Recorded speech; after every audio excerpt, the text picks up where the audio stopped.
There's no feeling more intense than starting over. If you deleted your homework the day before it was due, as I have, or if you left your wallet at home and you have to go back after spending an hour in the commute. If you won some money at the casino and then put all your winnings on red but it came up black. If you got your best shirt dry cleaned before a wedding and then immediately dropped food on it. If you won an argument with a friend and then later discovered that they just returned to their original view. Starting over is harder than starting up. If you're not ready for that, like if you've already had a bad day, then what you're about to go through might be too much. Feel free to go away and come back. I'll be here. Alright, thanks for coming with me on this trip. I'll understand if you have to take a break at any point. Just find a safe place to stop and quit the game. Don't worry, I'll save your progress, always, even your mistakes. This game is a homage to a free game that came out in 2002, titled Sexy Hiking. The author of that game was Jazuo, a mysterious Czech designer who was known at the time as the father of B games.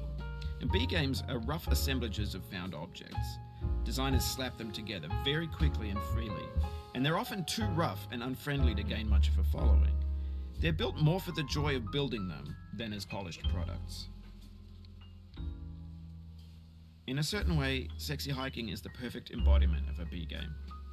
It's built almost entirely out of found and recycled parts, and it's one of the most unusual and unfriendly games of its time.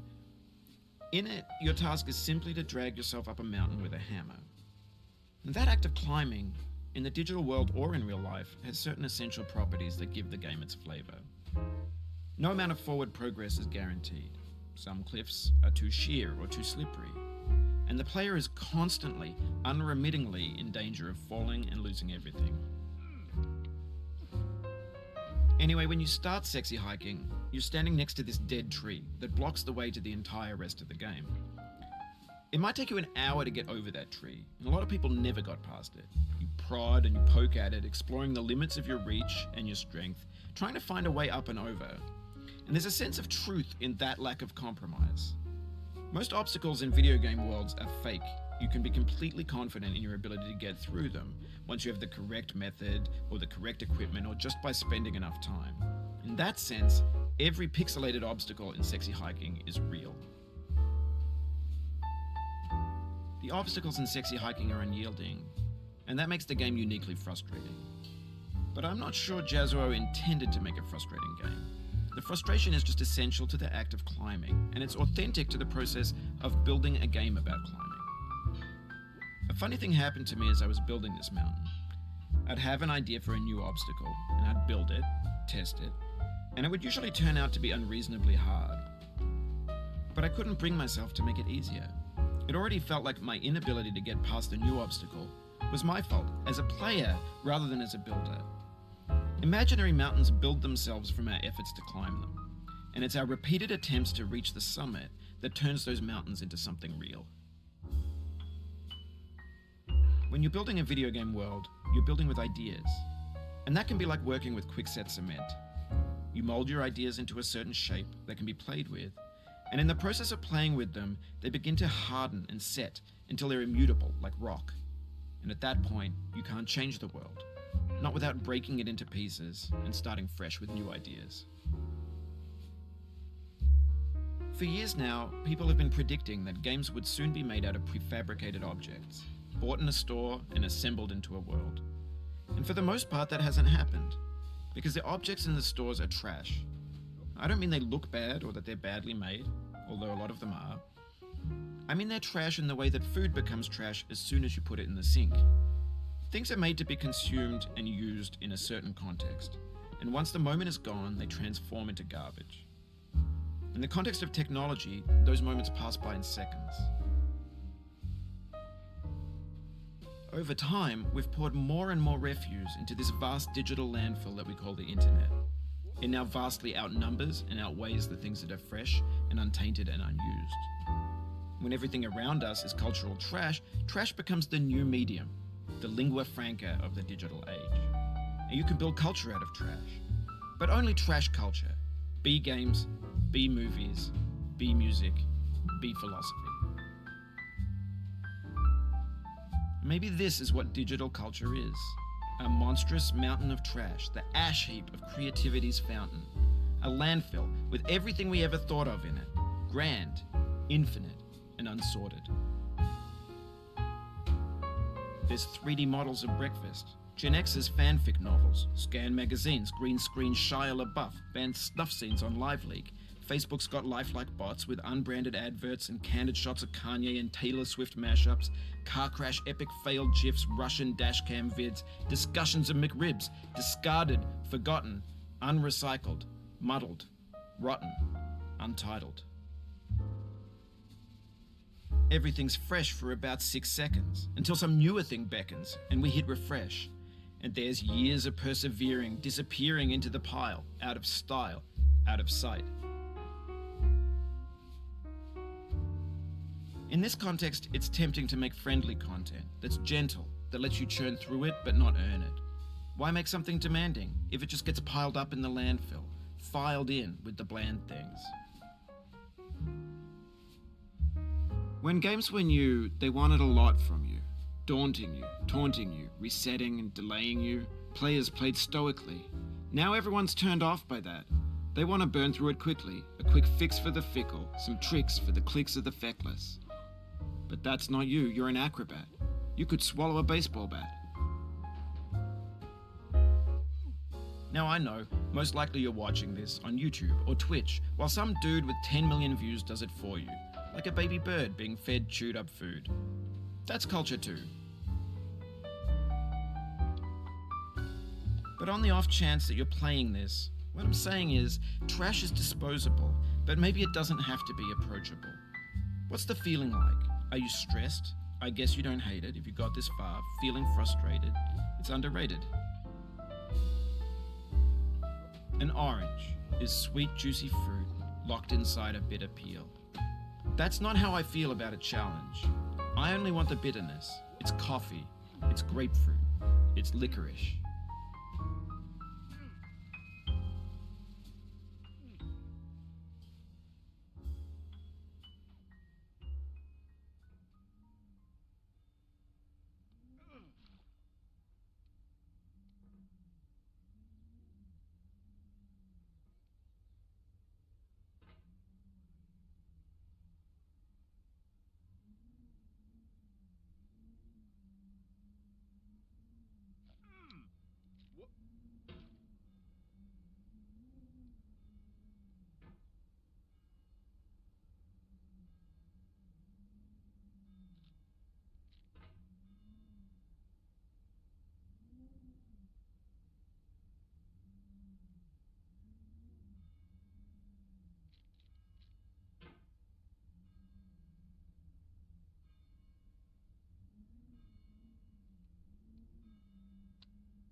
It feels like we're closer now, composer and climber, designer and user. You could have refused, but you didn't. There was something in you that was hidden, that chose to continue.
No.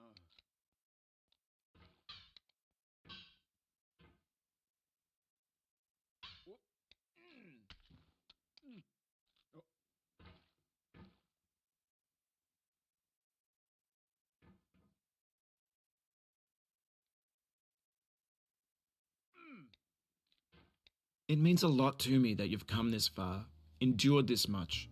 Every wisecrack, every insensitivity, every setback you've forgiven me is a kingly gift that you've given me.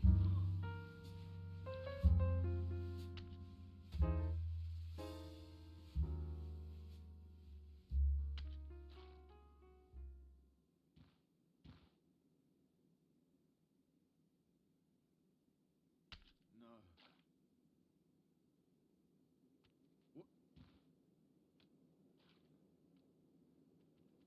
We have the same taste, you and I. It's not ambition, it's ambition's opposite. An obdurate mission to taste defeat. You'll feel bad if you win, so I put this snake in for you.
Have you thought about who you are in this?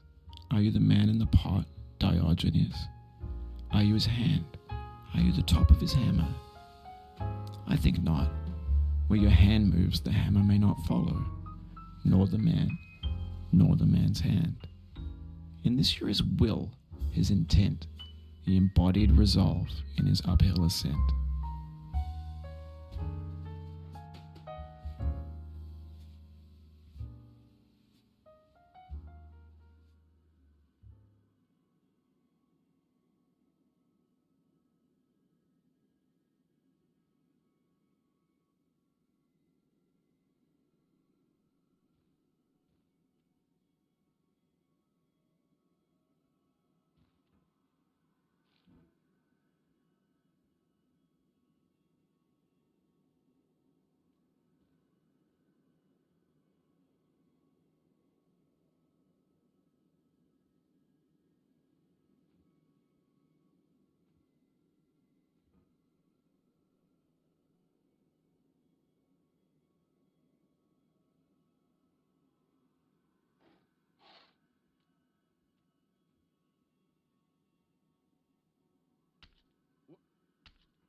Now, you've conquered the ice cliff, the platforms, the church, and the rectory, the living room and the factory, the playground, the construction site, the granite rocks, and the lakeside.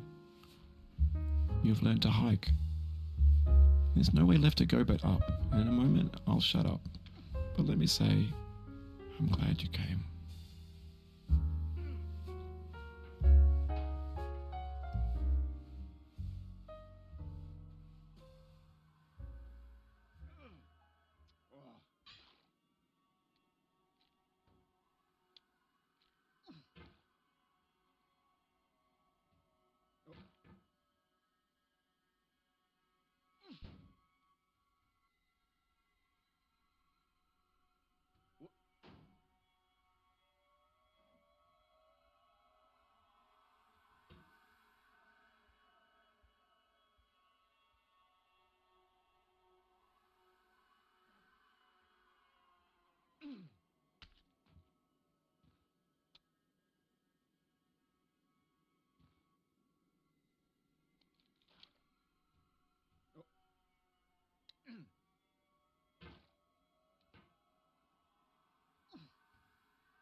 I dedicate this game to you, the one who came this far. I give it to you with all my love.